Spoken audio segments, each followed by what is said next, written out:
فتكلمنا عن الصفير، وتكلمنا عن القلقلة، وتكلمنا عن صفة اللين، وتكلمنا عن صفة الانحراف، وتكلمنا عن صفة التكرير، ووصل الحديث بنا إلى صفة التفشي، وبقي علينا بعد التفشي صفة الاستطالة. التفشي بارك الله فيكم هي صفة من صفات حرف من حروف اللغة العربية، وهو حرف الشين. لأن الشين كما مر معنا في مخارج الحروف حرف ينشأ من وسط اللسان، وهو حرف مهموس. ما معنى مهموس؟ يعني لا يعمل الوتران الصوتيان عند نطقه. جربوا هكذا بارك الله فيكم، لو وضع أحدنا يده على حنجرته وقال أش، فيجد بأن لا يجد تحت إصبعيه اهتزازا أو ارتجافا للوترين الصوتيين. لما؟ لأن الشين مهموسة وليست من الحروف المجهورة. لو وجدنا تحت يدنا ارتجافا واهتزازا للوترين، هذا يدل على أن هذا الحرف مجهور. والمهموس حرف عند نطقه يجري معه النفس ولا يعمل الوتران الصوتيان باهتزاز وارتجاف كما أشرت لكم. فالشين إذن حرف من وسط اللسان منشأه، فلما ينشأ الصوت من هنا، لما نقول أش، ينشأ الصوت من وسط اللسان ويمشي إلى مقدمة الفم. عند مقدم الفم الصوت ينقسم 3 أقسام. قسم منه يصطدم بالصفحة الداخلية للأسنان العليا، والقسم الذي تحته يتابع طريقه إلى خارج الفم، والقسم السفلي من الصوت يصطدم بالصفحة الداخلية من الثنايا السفلى. إذا صار عندي جزءان من الصوت يصطدمان بالصفحة الداخلية للثنايا العليا، والجزء الأوسط يتابع طريقه إلى خارج الفم.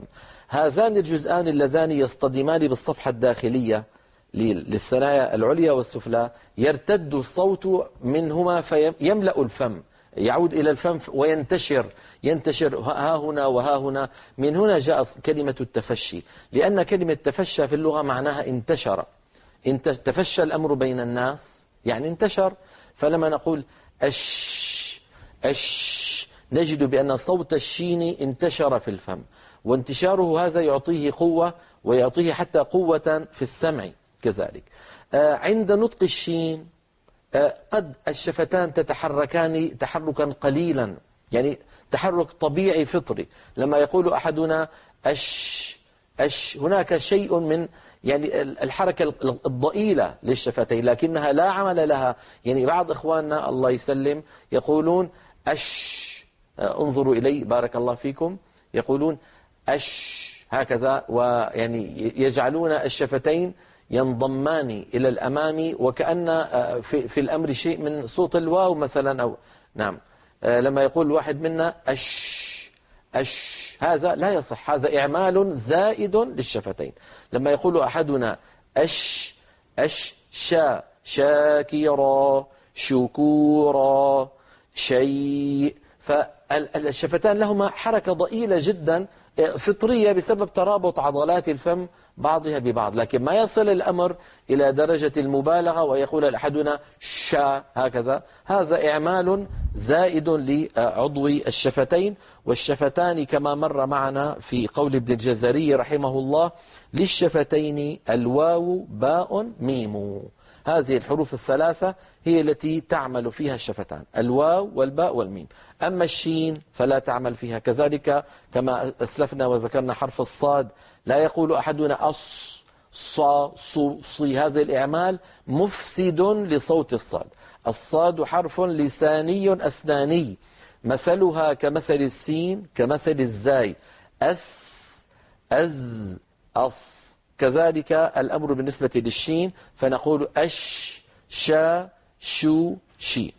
ما قلته عن صفة التفشي نلاحظه على اللوحات التعليمية التي تتعلق بمبحثنا اليوم إن شاء الله تعالى على الشاشة. نلاحظ اللوحة الأولى اليوم.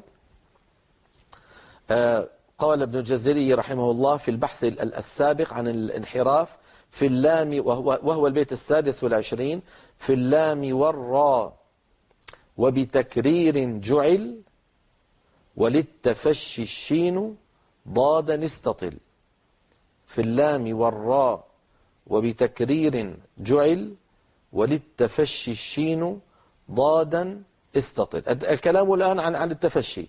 فنلاحظ بارك الله فيكم قول إمامنا الجزري عن وللتفشي الشين. ما تعرف التفشي؟ نرى على اللوحة التفشي هو انتشار صوت الشين من مخرجه حتى يصطدم بالصفحة الداخلية للأسنان العليا والسفلى.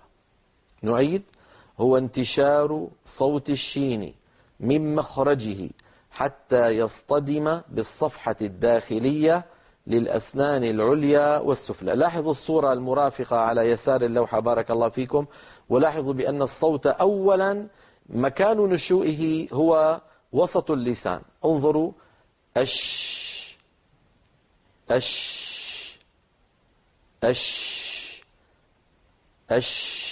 فهكذا نجد بأن منشأ صوت الشين من وسط اللسان. ثم هذا ما نراه الذي عبر عنه بالدخان الأبيض، يعني يعبر عن جريان صوت الشين إلى مقدم الفم، وأن جزءا منه يخرج من الفم وجزءان آخران يصطدمان بالصفحة الداخلية للثنايا العليا والسفلى، ويرتد الصوت من عندهما إلى فيملأ الفم وينتشر في أجزاء الفم. من هنا سميت هذه الصفة التفشي، لأن التفشي في اللغة كما أسلفت الانتشار.